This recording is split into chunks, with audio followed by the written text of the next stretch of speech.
بسم الله الرحمن الرحيم. الرحمن علم القرآن، خلق الإنسان علمه البيان. الشمس والقمر بحسبان، والنجم والشجر يسجدان. والسماء رفعها ووضع الميزان، ألا تطغوا في الميزان، وأقيموا الوزن بالقسط ولا تخسروا الميزان. والأرض وضعها للأنام، فيها فاكهة والنخل ذات الأكمام، والحب ذو العصف والريحان. فبأي آلاء ربكما تكذبان؟ خلق الإنسان من صلصال كالفخار، وخلق الجان من مارج من نار. فبأي آلاء ربكما تكذبان؟ رب المشرقين ورب المغربين، فبأي آلاء ربكما تكذبان؟ مرج البحرين يلتقيان، بينهما برزخ لا يبغيان. فبأي آلاء ربكما تكذبان؟ يخرج منهما اللؤلؤ والمرجان. فبأي آلاء ربكما تكذبان؟ وله الجوار المنشآت في البحر كالأعلام. فبأي آلاء ربكما تكذبان؟ كل من عليها فان، ويبقى وجه ربك ذو الجلال والإكرام. فبأي آلاء ربكما تكذبان؟ يسأله من في السماوات والأرض، كل يوم هو في شأن. فبأي آلاء ربكما تكذبان؟ سنفرغ لكم أيها الثقلان. فبأي آلاء ربكما تكذبان؟ يا معشر الجن والإنس إن استطعتم أن تنفذوا من أقطار السماوات والأرض فانفذوا، لا تنفذون إلا بسلطان. فبأي آلاء ربكما تكذبان؟ يرسل عليكما شواظ من نار ونحاس فلا تنتصران. فبأي آلاء ربكما تكذبان؟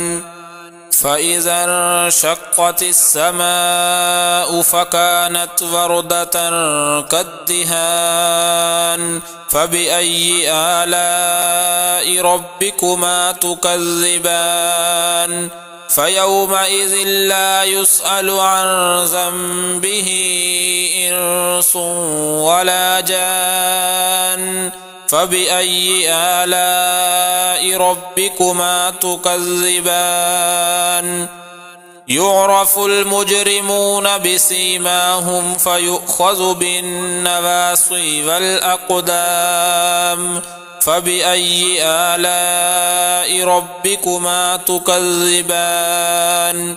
هذه جهنم التي يكذب بها المجرمون، يطوفون بينها وبين حميم آن. فبأي آلاء ربكما تكذبان؟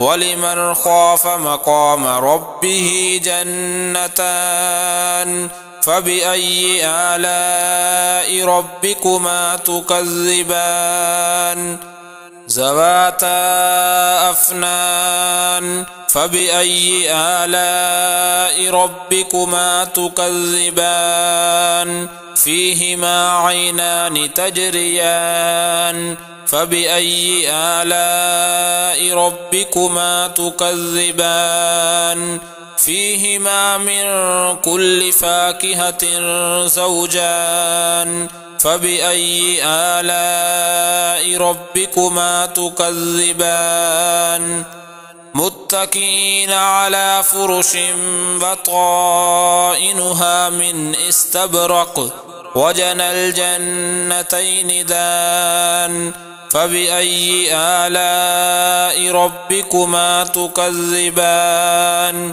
فيهن قاصرات الطرف لم يطمثهن إنس قبلهم ولا جان فبأي آلاء ربكما تكذبان كأنهن الياقوت والمرجان فبأي آلاء ربكما تكذبان هل جزاء الإحسان إلا الإحسان فبأي آلاء ربكما تكذبان ومن دونهما جنتان فبأي آلاء ربكما تكذبان مدهامتان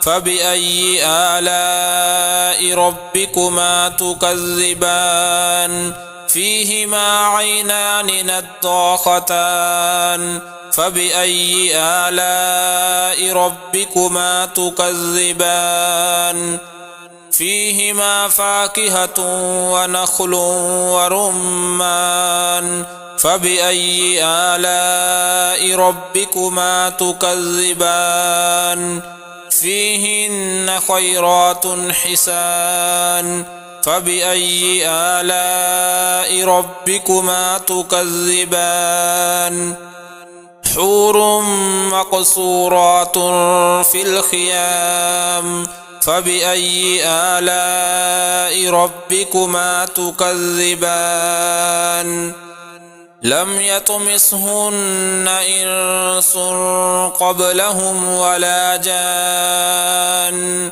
فبأي آلاء ربكما تكذبان متكئين على رفرف خضر وعبقري حسان فبأي آلاء ربكما تكذبان تبارك اسم ربك ذي الجلال والإكرام